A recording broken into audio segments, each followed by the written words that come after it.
सो देखो, we will start with power या resistance से शुरुआत करें। चलो रेजिस्टेंस से शुरुआत करते, कोई प्रॉब्लम नहीं। क्या करना है हमें? हमें रेजिस्टेंस का डायमेंशनल फॉर्मूला लिखना है। सो हमने देखा था कल, अगर डायमेंशनल फॉर्मूला लिखना है तो हमें उसका यूनिट फंडामेंटल क्वांटिटीज के यूनिट के फॉर्म में होना चाहिए। सो देखो, let's do one interesting thing. Do you know algorithms? Algorithm मतलब एक के बाद दूसरा, दूसरे के बाद तीसरा, ये लॉजिकल सीक्वेंस कैसा रहेगा। सो देखो, हमें डायमेंशनल एनालिसिस अगर करना है तो हमारा अल्गोरिदम कुछ तो इस प्रकार से रहेगा।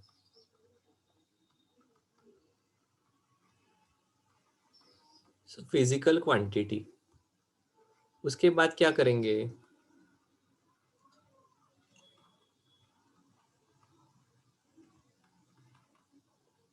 फॉर्मूला ऑफ फिजिकल क्वांटिटी,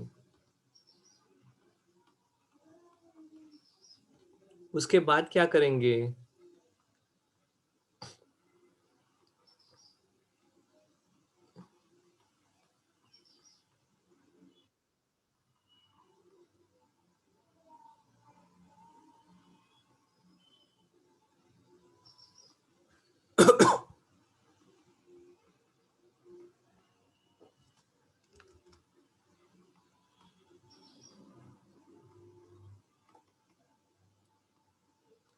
ठीक है, फिजिकल क्वांटिटी, उसके बाद फॉर्मूला ऑफ फिजिकल क्वांटिटी लिखना, फिर देखना उस फॉर्मूला की क्वांटिटीज या यूनिट्स ये फंडामेंटल क्वांटिटी है या नहीं है। If yes,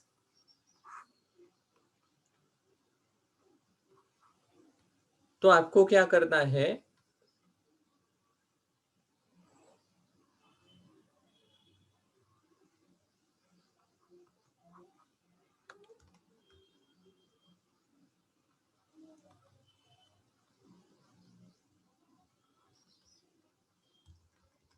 right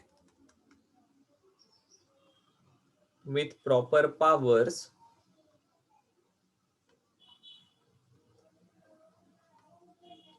if no,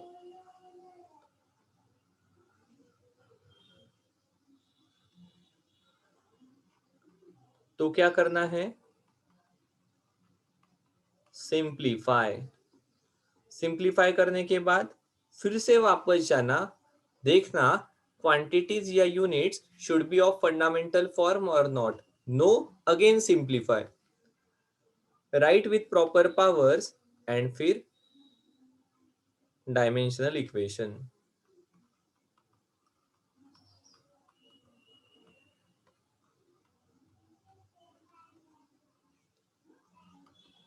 सो ये हमारा लॉजिकल सीक्वेंस रहने वाला है। इसको कैसे यूज करना मैं एक सेकंड में आपको बताता हूँ। देखो,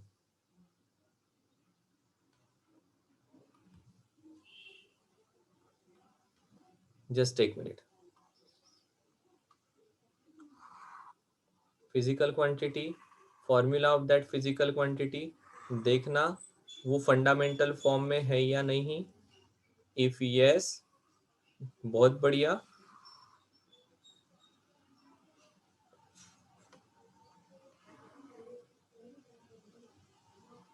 डायमेंशनल इक्वेशन लिखो। इफ नॉट,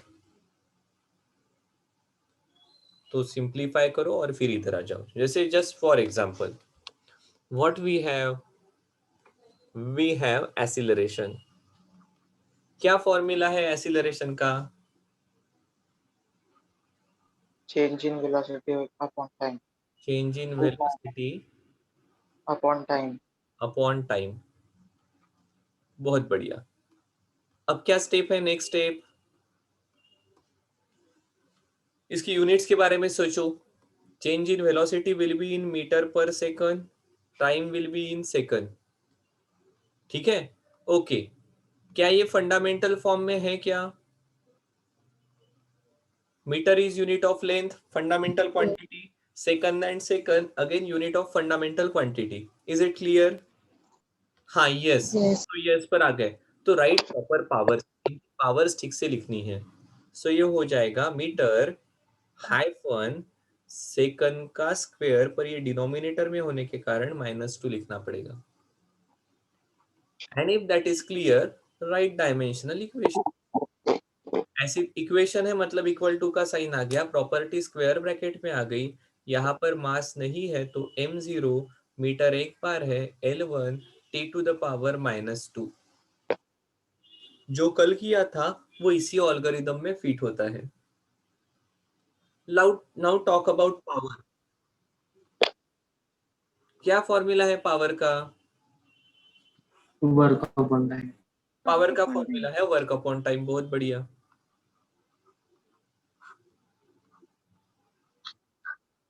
अब वर्क का क्या फॉर्मूला है? Force into displacement. अब देखो इसकी यूनिट रहने वाले हैं न्यूटन मीटर अपॉन सेकंड। ठीक है, ओके। क्वांटिटीज या unit should be of fundamental form. है क्या न्यूटन फंडामेंटल है? नहीं सर, मीटर पर सेकंड लेना पड़ेगा। Metre per newton newton newton newton is not a fundamental unit, या force is not a fundamental quantity. So no, simplified. Okay, force को simplify करते हैं। क्या लिख सकते हैं फोर्स को हम? Mass mass into into acceleration. Acceleration into displacement upon time. Okay, अब इसके यूनिट के बारे में सोचो।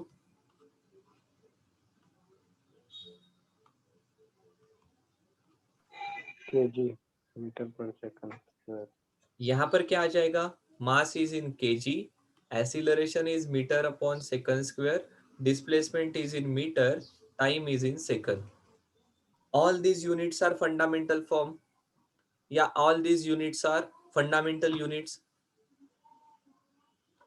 क्या ठीक है? फॉर्म की जगह क्वांटिटी लिखते हैं। All quantity should be fundamental quantity, या यूनिट सभी फंडामेंटल क्वांटिटी के यूनिट रहने चाहिए। क्या है क्या? KG mass fundamental, metre metre, length fundamental, second square second second fundamental. क्या सही है? Yes sir. यस। सो फिर इस स्टेप के पास आ जाओ, right the proper powers. Okay, इसे रीअरेंज कर देते हैं, प्रॉपर पावर्स में लिख देते हैं। क्या आ जाएगा? Kg metre into metre, metre square, metre square. Second square denominator में चला गया, सेकंड क्यूब। इसके बीच में स्पेस लिखनी चाहिए। ठीक है, ओके सर, बहुत बढ़िया। अब आप डायरेक्टली पावर का डायमेंशनल फॉर्मूला लिख पाओगे। पावर इक्वल टू केजी मतलब मास एक बार है, मीटर स्क्वायर मतलब लेंथ दो बार है, टाइम क्यूब मतलब तीन बार है, डिनोमिनेटर में होने के कारण माइनस।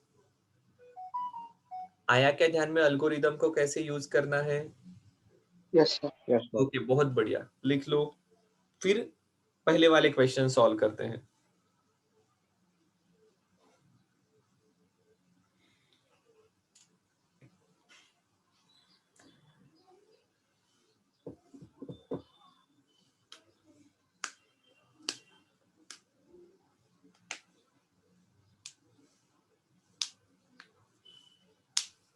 सर हो गया। पूरा अल्गोरिदम लिख कर हो गया? Yes sir. Okay, unit sir 1 minute थांबाल। इक्वेशन लिख कर हो गया? लिख लो।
चलिए आगे।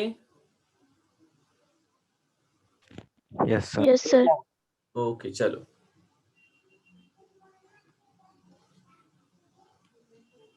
सो नाउ टॉक अबाउट रेजिस्टेंस। क्या फॉर्मूला पता है रेजिस्टेंस का?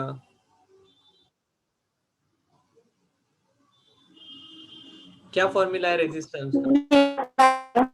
V upon I। बहुत बढ़िया।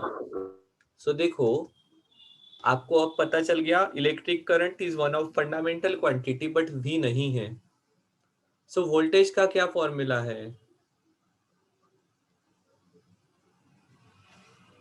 सो voltage W upon Q. W by Q। बहुत बढ़िया। Work done per unit charge. अब देखो, अब मैं इसे आगे लिख सकता हूं।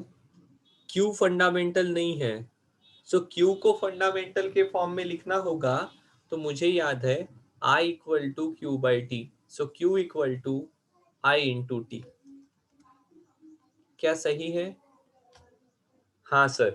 और वो Q नीचे आने वाला है, तो मैं यहाँ पर सबको डायरेक्टली लिखता हूँ। This is force, work is force into displacement, और ये Q इंटू आई नीचे। अब फोर्स को मैं लिखता हूँ mass into acceleration into displacement. Q को लिखता हूँ I इंटू टी। अब मास फंडामेंटल है, एसिलरेशन का unit metre per second square unit है फंडामेंटल क्वांटिटीज के, डिस्प्लेसमेंट मीटर है, करंट फंडामेंटल है, टाइम फंडामेंटल है।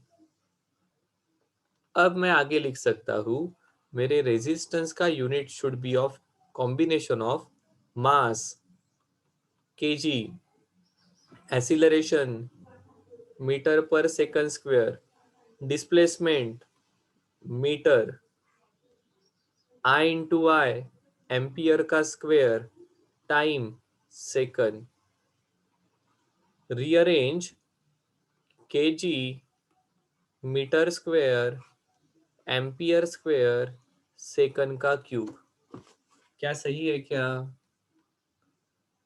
Yes. रेजिस्टेंस का डायमेंशनल इक्वेशन हो जाएगा केजी, मास एक बार है m1, लेंथ दो बार है मीटर का स्क्वायर, टाइम तीन बार है, that is in denominator, that's why minus sign, and this is current ampere to the power -2। क्या सही है? Yes, sir. अब मुझे एकदम कम सोचते हुए वोल्टेज का आप बता सकते हो क्या? वोल्टेज का क्या आएगा?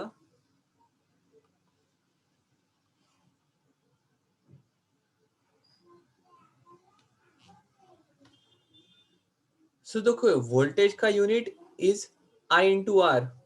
सो आर को करंट से मल्टीप्लाई कर दो, इसको करंट से मल्टीप्लाई कर दिया तो क्या आ जाएगा?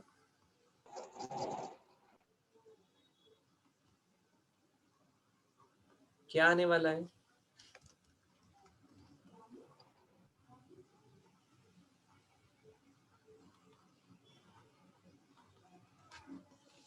ऐसा आएगा ना यार, voltage equal to current into resistance, V equal to I into R. So देखो, आर का डायमेंशनल फॉर्मूला पता है, आई का भी पता है। सो यहाँ पर आई का आ जाएगा a टू द पावर 1, और आर का आ जाएगा m1 l2 t to the power -3 a to the power -2।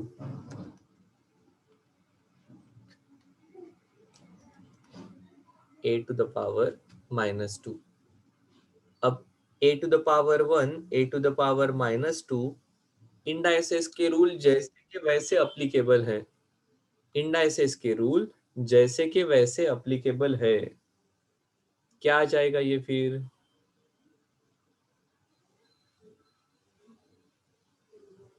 सो ये बन जाएगा m1 l2 t to the power -3 a to the power -1। ये हो गया हमारा वोल्टेज का डायमेंशनल इक्वेशन। या फिर इतने पार्ट को लेकर कैलकुलेट करो, V बाई क्यू मतलब ये वाला पार्ट, मतलब ये वाला पार्ट, मतलब ये I into I A square हुआ है तो वो एक ए नहीं आएगा, ऐसा। देखो क्या आ जाएगा, K G M1 L2 T to the power -3, अकेला A है A टू द पावर -1। क्या सही है? Yes, sir. सो देखो दिस थिंग्स आर लिंक्ड। सिर्फ सही लॉजिक से जाना चाहिए, अपने घर घर के क्वेश्चन से, बिल्कुल सिंपल सिंपल क्वेश्चन है। Is it clear? किसी को कहीं एक आधा पार्ट ध्यान में Yes, sir. ऐसे किया, कुछ पूछना है? यस सर, और एक बार बता। सर हाँ बोलो। सर एकदा वोल्टेज रिपीट करा ना. ओके देखो, वोल्टेज को आप दोनों प्रकार से कर सकते हो। एक I into R, V equal to I into R. So मैंने क्या किया, मैंने आर के डायमेंशन रिसेंटली निकाले हैं, मुझे पता है आर के डायमेंशंस, ठीक है। सो आर के डायमेंशंस लिखे, इस आई के डायमेंशंस लिखे, और बाकी जैसे इंडाइसेस के रूल है उन रूल से इनको मल्टीप्लाई किया। यहाँ पर एम है क्या? नहीं है। एल है क्या? नहीं है। टी है क्या? नहीं है। तो सिर्फ ए से ए को मल्टीप्लाई करना है। देखो ये ए टू द पावर -1 ये ऐसा है ना,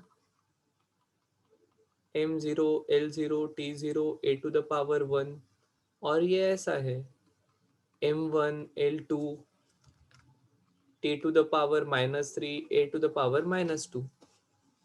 अब ये ऐसा हो जाएगा, इसे अगर आप साथ में लिखोगे तो m to the power 0 into m to the power 1 l to the power 0 into l to the power 2 t to the power 0 into t to the power -3 a to the power 1 into a to the power -2 a raise to the power m into a raise to the power n। क्या आता है ये? mi A raised to the power m plus 1. m plus n. So 0 into 1 1, 0 into 2 2, 0 into -3 plus 1 -2 plus 1 -2 -1।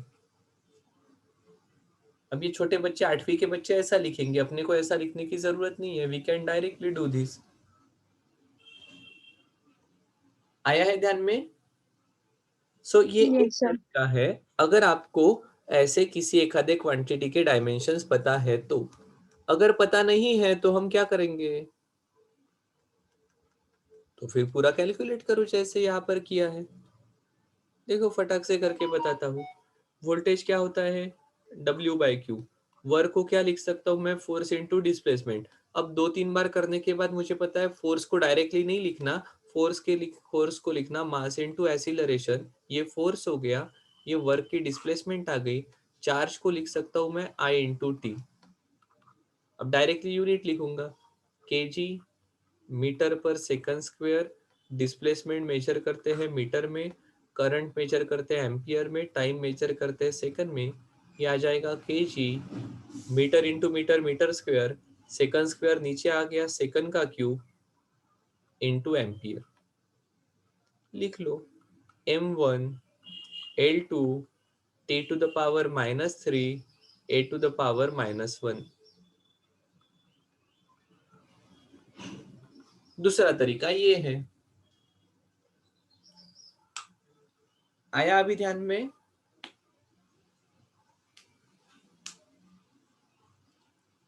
हाँ या ना? Yes sir. Yes. Okay. Yes sir. तो दूसरे इस प्रकार से कर सकते हैं। चलो आगे किसके पास जाना है? पावर। क्या ऑलरेडी हमने निकाला था पावर का? Sir pressure. हाँ पावर का निकाला है ऑलरेडी। Yes, sir.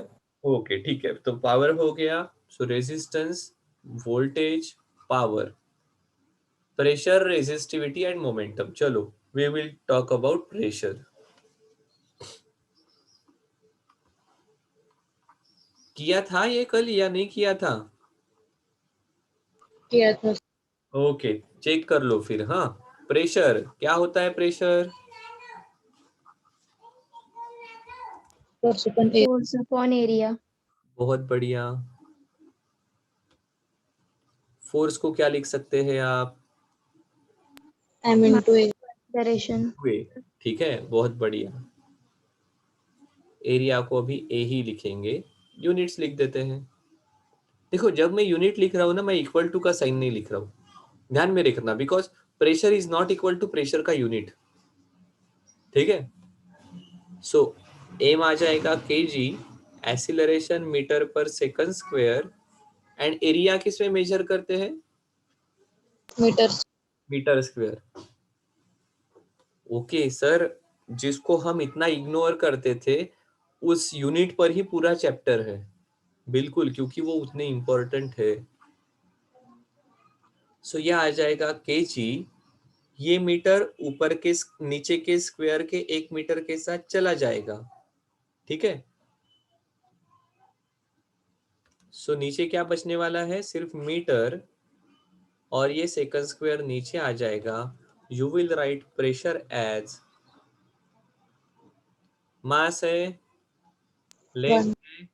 ओके, बताओ डायमेंशंस क्या लिखूं? M one 1, L minus one -1 +1, T minus -2 बहुत बढ़िया। ठीक है, चलो फिर कौन है? Resistive resistivity and momentum. पहले मोमेंटम को लिखते हैं, फिर रेजिस्टिविटी के पास जाएंगे। मोमेंटम क्या फॉर्मूला है मोमेंटम का? M V mass into velocity. Mass measure किया जाता है केजी में, वेलोसिटी मीटर पर सेकंड में। सर ये तो बड़ा आसान था। सो मोमेंटम आ जाएगा एम एल टी। ओके, इसे ठीक से लिखना है, केजी मीटर अपॉन सेकंड। बोल दो क्या आ गया? M one L M1 L1 minus one. -1 बहुत बढ़िया। ठीक है, yes okay, let's talk about resistivity and resistivity के बारे में आप मुझे बताने वाले हो। मैं सिर्फ आपको बता देता हूँ, रेजिस्टिविटी का सिंबल रो करके हमने कहा था। क्या रेजिस्टिविटी का कोई फॉर्मूला पता है?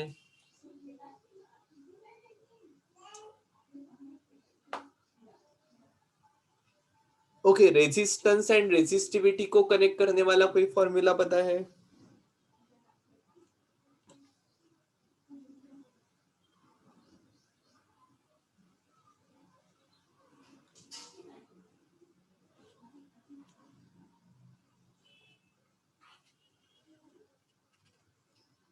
है क्या पता?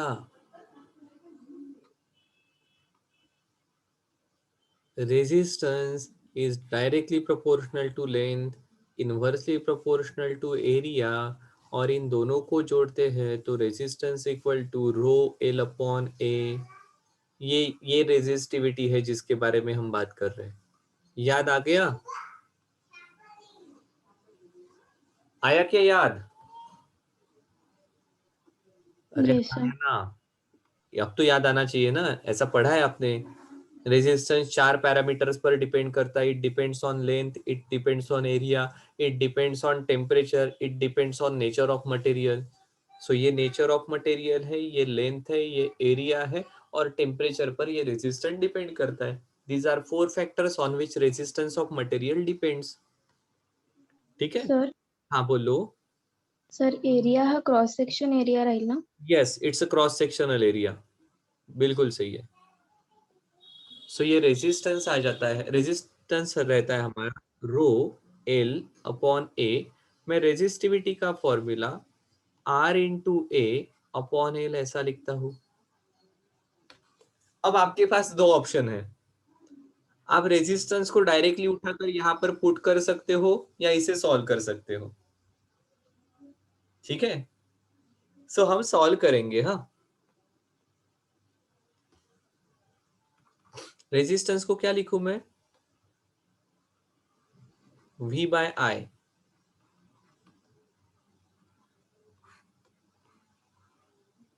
ठीक है, V को लिखता हूं, I नीचे आ जाएगा, voltage work done per unit charge into area upon I into L. Q भी नीचे आ गया, वर्क को force into displacement and force को मास इनटू एक्सीलरेशन। चलेगा? एक ही साथ कर दिया, work force which is mass into acceleration into displacement into area. Q नीचे आ गया, क्यू को क्या लिखेंगे? IT. I into T, I into T into I into L. So हमारी रेजिस्टिविटी होने वाली है, लिखू का यूनिट मास केजी में है, acceleration metre per second square, fundamental units displacement metre, area metre square, ampere fundamental है, टाइम का सेकंड फंडामेंटल है, करंट का आई करंट एम्पियर फंडामेंटल है, लेंथ मीटर फंडामेंटल है। सो लिख लो सर। सो ये आने वाला है, रेजिस्टिविटी विल बी, सर हाँ बोलो। सर लास्ट स्टेप एक बार वापस बताना ना। देखो ना, आप एक एक क्वांटिटी के साथ क्या क्या एसोसिएटेड है देखो। रो इक्वल टू मास का आ जाएगा केजी, एक्सीलरेशन का आ जाएगा metre per second square, displacement का आ जाएगा मीटर, एरिया का आने वाला है मीटर स्क्वायर। ठीक है, और ये आई और ये आई एम्पियर का स्क्वायर, टाइम का आ गया सेकंड एंड लेंथ का आ गया मीटर। लागला का ट्यूबलाइट क्या लिखा है यहाँ पर? सर तो Yes. डिनॉमिनेटर मध्ये आय Yes. Into T into I into L, ते समजलं नाही. आई इंटू एल वैसे के वैसा ही है, ये क्यू नीचे आया है, क्यू को आई इंटू यस सर. इसके पहले किया था। हाँ देखो, ऐसा थोड़ा सा खुद होकर सोचोगे ना तो अपने आप ध्यान में आता है। और इट्स लाइक मैं बताता हूं तो it's like searching on Google, आपको जो चाहिए वही मिलेगा। अगर आप सोचते हो तो it's like searching a word on dictionary, आपको जो चाहिए वो तो मिलेगा, साथ में 3-4 चीजें एडिशनली पता चल जाएगी। सो अभी भी wiser and senior people says dictionary is far better option compare to Google. तर हाँ बोलो। एक वेळा मागची स्लाइड दाखवाल का? एवढं सॉल्व झालं कि मग पाठीमागे जाऊ। ठीक है, अब देखो इनको सिंप्लीफाई कर लेते, कुछ कैंसिल हो रहा है। Sir, meter. अब एक से, हाँ जस्ट एक चीज ध्यान में रखना, हाँ either you right all the things in the form of formula, sorry symbol of quantity. मतलब m, this m stands for mass, a acceleration, s displacement, a area, I current, t time, I current, l length। क्योंकि देखो ऐसा मैं क्यों कह रहा हूं, अगर आपने एक क्वांटिटी का सिंबल और एक यूनिट का सिंबल लिख दिया तो आप खत्म हो गए। इस m का मतलब यहां पर क्या है, इस m का मतलब क्या है यहाँ पर, Mass.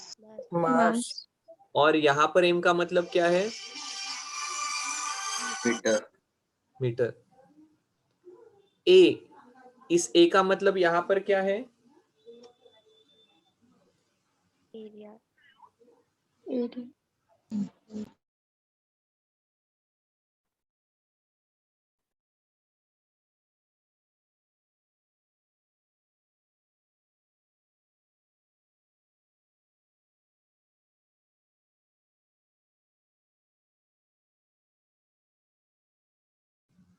हाँ यहाँ पर एरिया a किसके लिए है, ये एरिया। एरिया। ठीक है, ये एरिया के लिए है। यहाँ पर a किसके लिए है, Ampere. एम्पियर। Ampere. ये s किसके लिए है, Displacement. डिस्प्लेसमेंट। यहाँ का एस किसके लिए है? Time. टाइम, ठीक है। सो सेकंड के लिए है। So that's why it is very very important. 2 step ज्यादा लिखी तो चलेगी, पर either you should write symbol of quantity और you should write symbol of units. दोनों को मिक्स नहीं करना, नहीं तो खत्म हो जाएंगे अपन। क्लियर है? अरे हाँ या ना? Yes, sir. हाँ, ठीक है। सो स्टेप वाइज जाएंगे तो आसान है, कोई प्रॉब्लम नहीं, फिर कंफ्यूजन नहीं होता है, नहीं तो हम ही खुद लिखते हैं और हमारा ही कंफ्यूजन होता है। Now we will simplify this. हाँ, कुछ तो कैंसिल होने वाले के बारे में हम बात कर रहे थे। क्या कैंसिल हो सकता है यहाँ पर? Sir metre. Metre metre. Second square को सेकंड के साथ कैंसिल करोगे?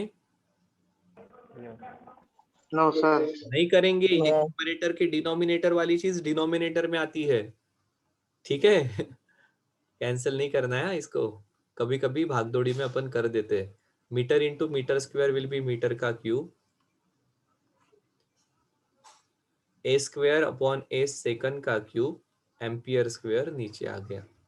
सो आप कहोगे रेजिस्टिविटी का फॉर्मूला रहेगा kg मतलब m l t ampere. m to the power कितना लिखूं? 1। l टू द पावर कितने लिखूं? 3. e to the power -3. -3, a to the power -।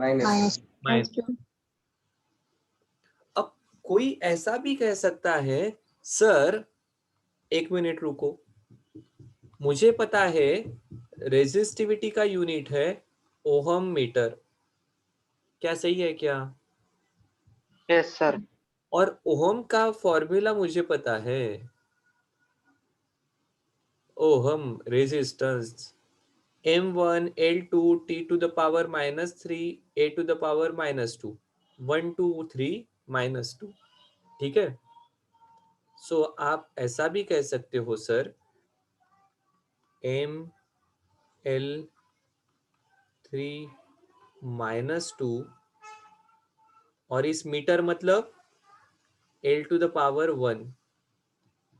जैसे इसके पहले इसका मल्टीप्लीकेशन किया था, अभी भी कर दो। M1 L2 प्लस L1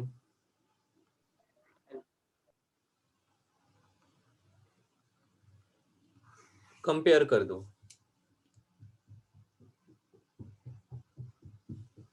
सो इस प्रकार से भी किसी ने किया, जिसको रेजिस्टेंस का डायमेंशनल फॉर्मूला याद है तो चलेगा।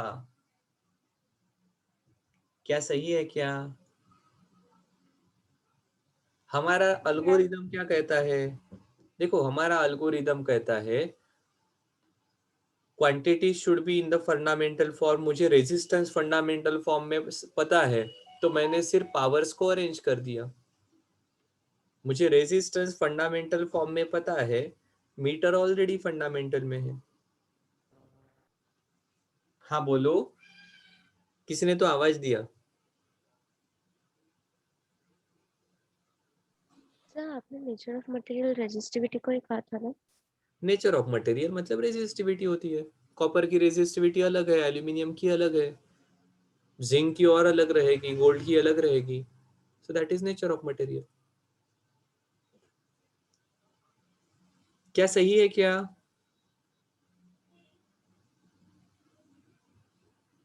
आ रही है चीजें ध्यान में, कैसे निकालना डायमेंशंस? यस चल, सर हाँ बोलो। सर फाइनल आंसर लिखते वक्त सर स्क्वायर ब्रैकेट में MLT इस सीक्वेंस में आंसर लिखते। सर अगर सीक्वेंस गलत हो गया तो? क्या है, गलत लिखना नहीं, क्योंकि it's a convention to write MLT के फॉर्म में। क्योंकि जब आपको the dimensions of resistivity will B,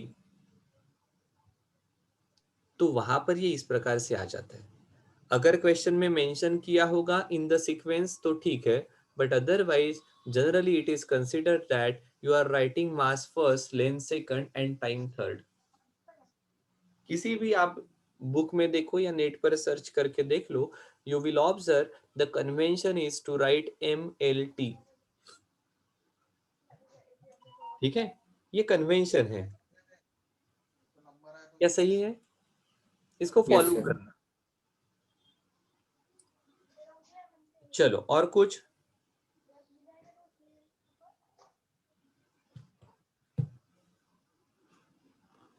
कौन सा बाकी है? रेजिस्टिविटी हो गई।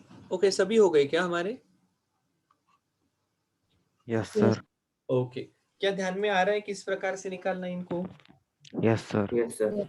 ओके, अब ना आज मैं आपको बहुत ज्यादा काम देने वाला हूँ, ठीक है? देर आर सम 90 क्वांटिटीज, ठीक है, उसके आप लिखने वाले हो, और एक आधा, सो दैट एक बार आपके हाथ के नीचे से गए हो कि आपको ये आइडिया आ जाएगी कि ये एक्चुअली क्या चीज होती है और किस प्रकार से हम इसे यूज करते हैं, ठीक है?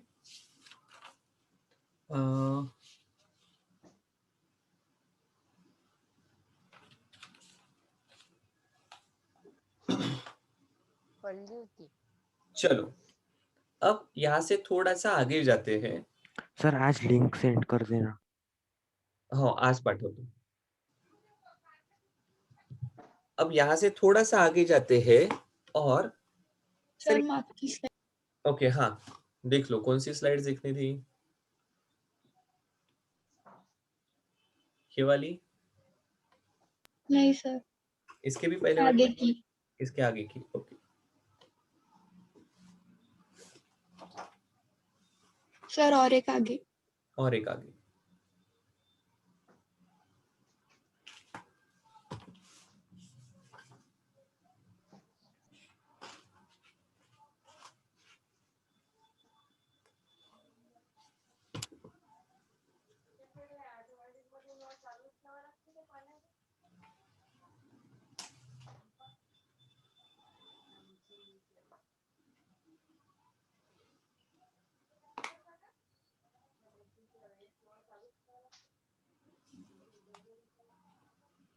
सर हो गया. ओके, चलो, सो यहाँ से फटाक से आगे जाते हैं और एक छोटी सी सिंपल चीज पढ़ लेते हैं, which is called as principle of homogeneity of dimensions. ये बहुत सिंपल प्रिंसिपल है। हाँ, देखो क्या कहता है ये principle. The principle of homogeneity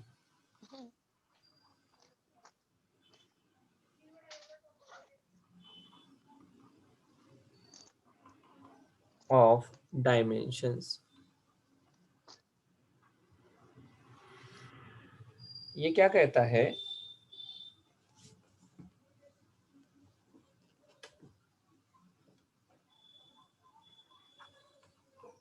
The addition and subtraction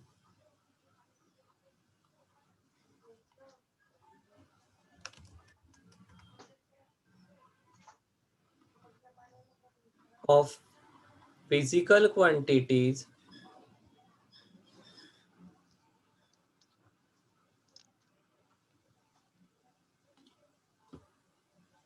is possible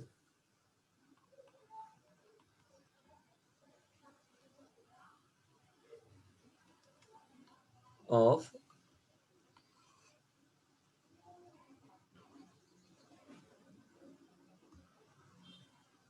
magnitude of physical quantity। Magnitude of physical quantities is possible if and only if they have same dimensions।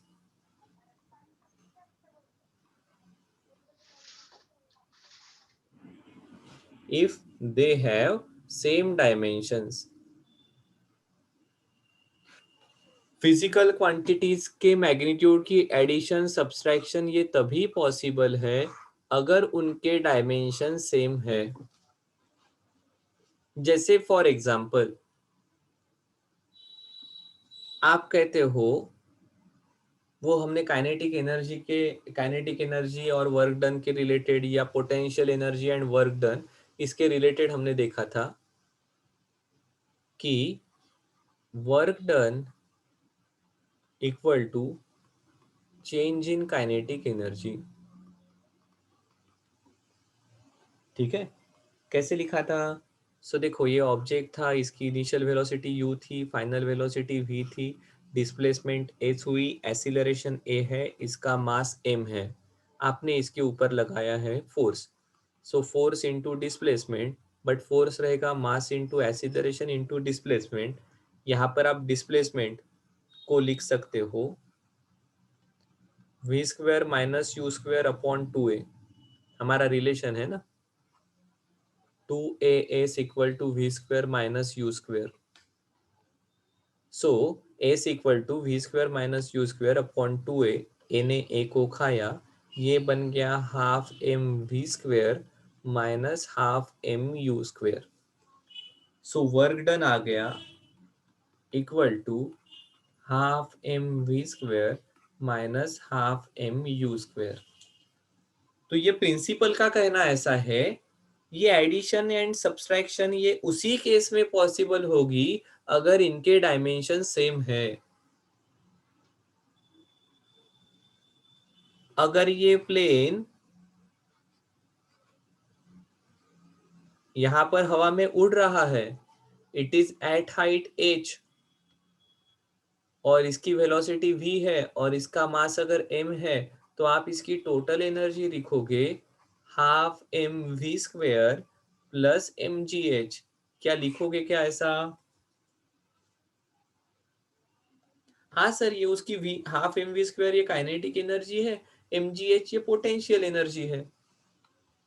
आप ये इसलिए लिख सकते हो क्योंकि half M V square, this is kg metre square second square, this is kg metre per second square into metre, ये दोनों के dimensions m1 l2 t to the power minus 2, m1 l2 t to the power minus 2 मतलब same है। क्या सही है क्या? Yes, sir. ठीक है, ये इतना सिंपल है। अगर डायमेंशन सेम नहीं है तो this two are different kind of quantities, और फिर उनकी एडिशन पॉसिबल नहीं होगी, उनकी एडिशन पॉसिबल नहीं होने वाली है, विच इज परफेक्टली फाइन। क्या आप ऐसा कहते हो क्या 2 काजू प्लस 3 बादाम इक्वल टू 5 आलू? ये कभी पॉसिबल है? No sir. ये पॉसिबल नहीं है, because these are different quantities, इनके डायमेंशंस डिफरेंट रहने वाले हैं। हाँ, कोई ऐसा कह सकता है मेरे पास 3 हापुस आम है प्लस 2, ये क्या बैगन फली जो होता है वो रहेगा, और इसलिए मेरे पास टोटल 5 आम है। हाँ, ये सही है, 3 अलग क्वालिटी के आम है, 2 अलग क्वालिटी के हैं, पर आपके पास टोटल 5 आम है, ऐसा आपने कहा तो ठीक है। This may be your kinetic energy, this may be your potential energy, this will be your total energy. Perfectly fine, क्योंकि ही ये सभी एक ही टाइप के हैं, इनके डायमेंशन सेम आने वाले हैं।